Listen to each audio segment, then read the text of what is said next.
The 67 cherry red Chevy Malibu convertible was my father-in-law Daryl's dream car. When he talked about it, there was a gleam in his eyes that spoke of an unrequited love. The kind of nostalgia reserved for that high school crush that got away. When he showed me pictures of the car, I drooled over her sleek curves and hard body.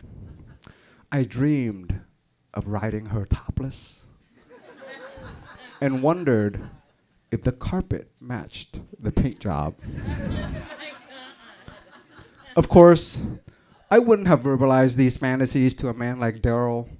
He was one of those old-fashioned Christian conservatives who would never talk about a car, much less a woman, that way. He found the car online from a dealership in Texas. And when my wife asked when he was going to fly down to see it, he grinned, "Already bought it. It'll be here in a few weeks." We expressed concern about buying an expensive classic car without seeing it in person.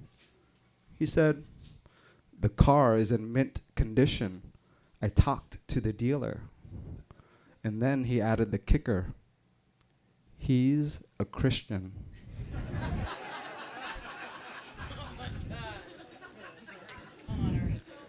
We have heard him use this line before. If there were any questions about someone's integrity, their Christian faith was all he needed to prove their trustworthiness. The purchase of something as impractical as a classic car was out of character for a man like Daryl.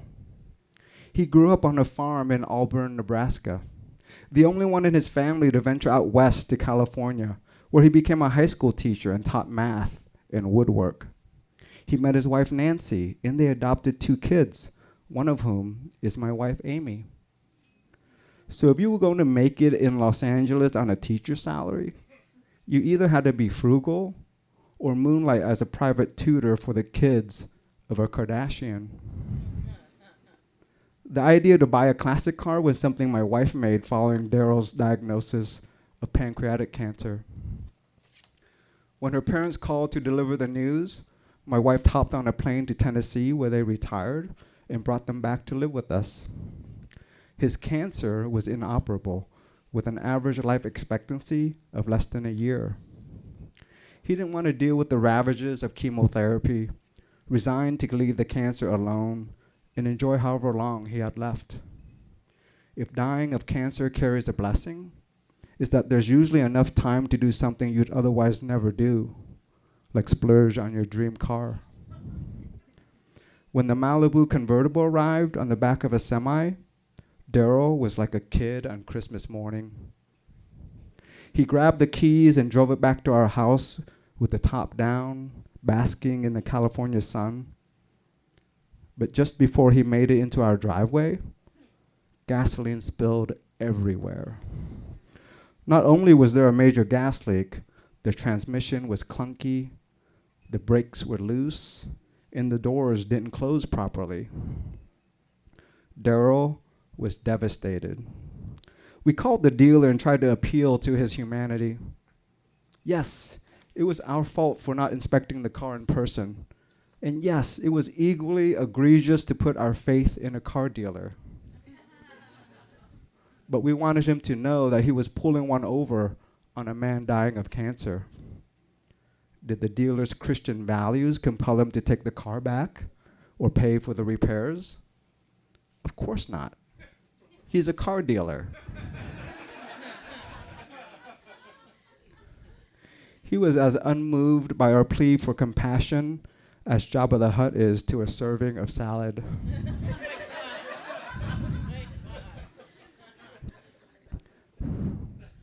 After we repaired it, Daryl wanted nothing to do with it. Didn't want to drive it. Didn't want to even talk about it. We assumed that the sting of betrayal was too much for him to bear. So we hid it with a car cover, and it sat in our garage.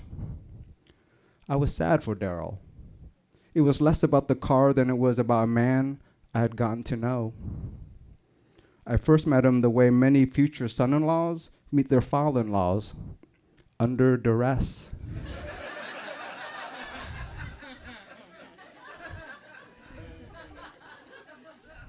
Amy and I had just started dating, and she brought me to her parents' house where they were celebrating the 4th of July with their friends and relatives. It was a barbecue with hot dogs, hamburgers, and something called 7-Up salad. It's a uniquely American move to combine Jell-O, marshmallows, and 7-Up soda and call it a salad.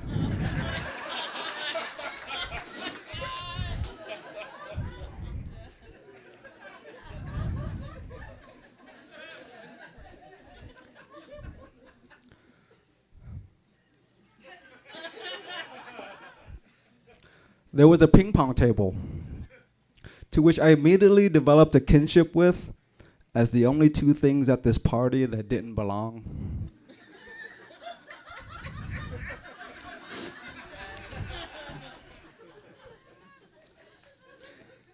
I was smitten with his daughter, so it was a formality I had to endure.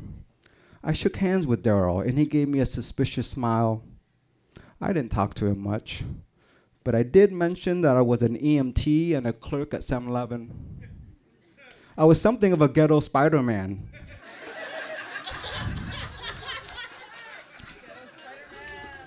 Saving grannies from urine-infested nursing homes by day and catching criminals trying to steal Twinkies and Kit Kat bars by night.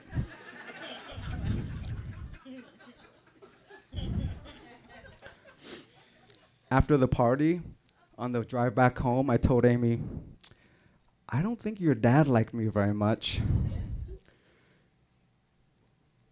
He just wants me to be with someone of the same yoke. She was referring to a passage in Corinthians 6:14. Be not yoked with unbelievers, which roughly translated means don't let him dip his bread into your wine.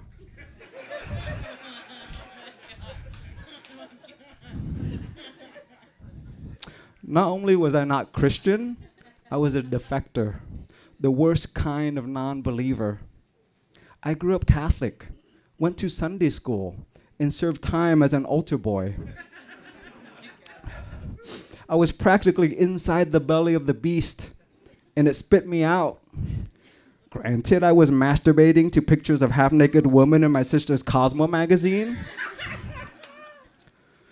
But did that really warrant a punishment of 500 Hail Marys and an adolescence filled with shame? All that did was make me shun all forms of religion. So the revelation that I wasn't of the same yoke didn't sit well with me. I was younger, more idealistic. I grew up in the Rodney King era when he famously said, "Can't we all just get along?" So for a long time, I had always harbored this resentment that he didn't automatically accept me. Could I blame him? We couldn't have been more different. He hailed from corn country, Nebraska. I hailed from rice country, Vietnam.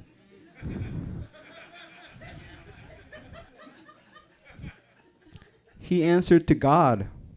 As an EMT and a cashier at 7-Eleven, I answered to drunks. He believed in a heaven and a hell.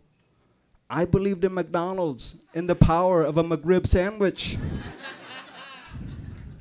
He never cussed, wouldn't watch a show if there was any swearing in it. I curse on occasion, and when others do it in my presence, I find it fucking hilarious.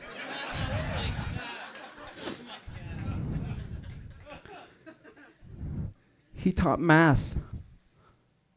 I'm Asian.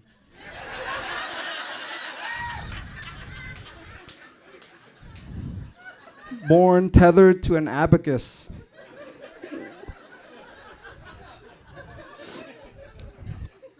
What could he possibly teach me?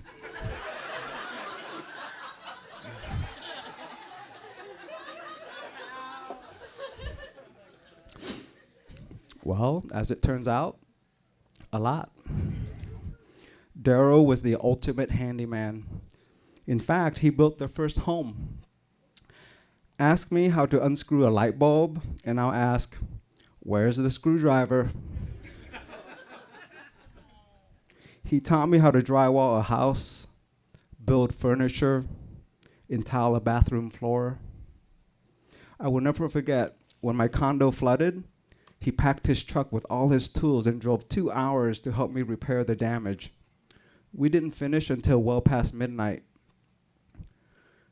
Daryl loved to golf. He took me golfing a few times, and thanks to him, I discovered what a complete waste of time that sport is.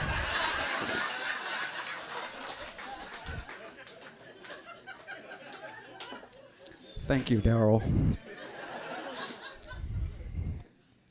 Daryl was the type of person who talked to strangers while waiting in line at the DMV. He loved his family and donated to charities. Honesty and integrity were rules to live by, not options on the menu of life. He welcomed the Vietnamese guy into his world and showed him what a true Christian looked like. After 10 years of dating Amy, I asked him if he wanted to go out for lunch. Over a bed of pasta, I asked for his blessing to marry his daughter. He flashed me that characteristic Daryl smile and said, "It's about time." When he was in the hospital, and after his oncologist told him the cancer was inoperable, I sat with him.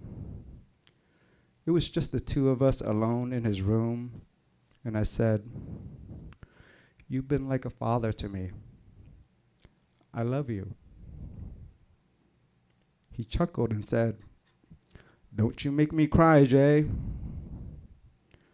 When two grown men cry together, it's either because someone is dying or they just canceled the next season of Pimp My Ride.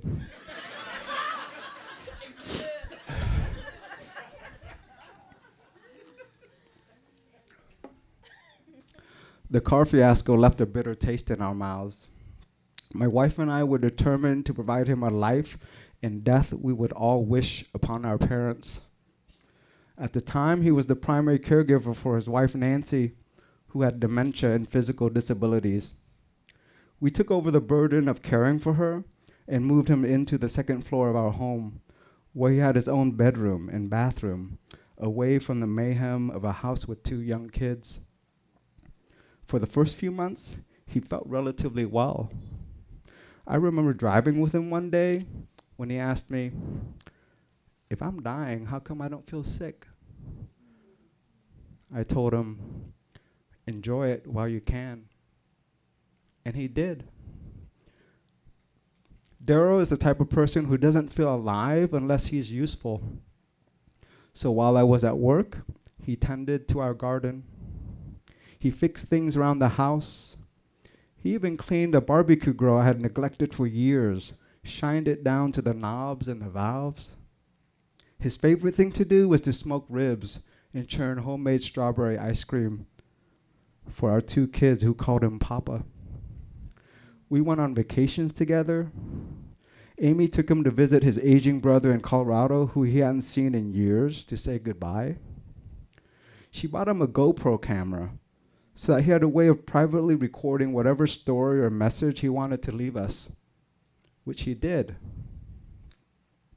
It was like 20 years of your in-laws condensed into 10 months.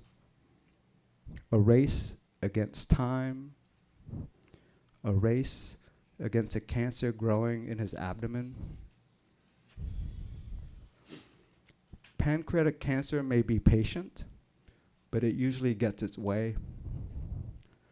Daryl lost his appetite and grew weak. When the pain started, hospice provided the morphine, and we gave it to him liberally. I know the use of opiates have been stigmatized, but the truth is, it's a damn good product. In his final days, Daryl rested in an opioid-induced fugue, the envy of all heroin addicts.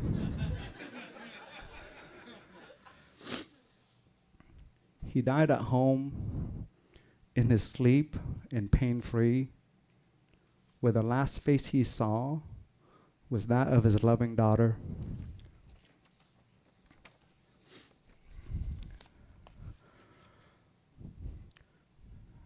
Daryl.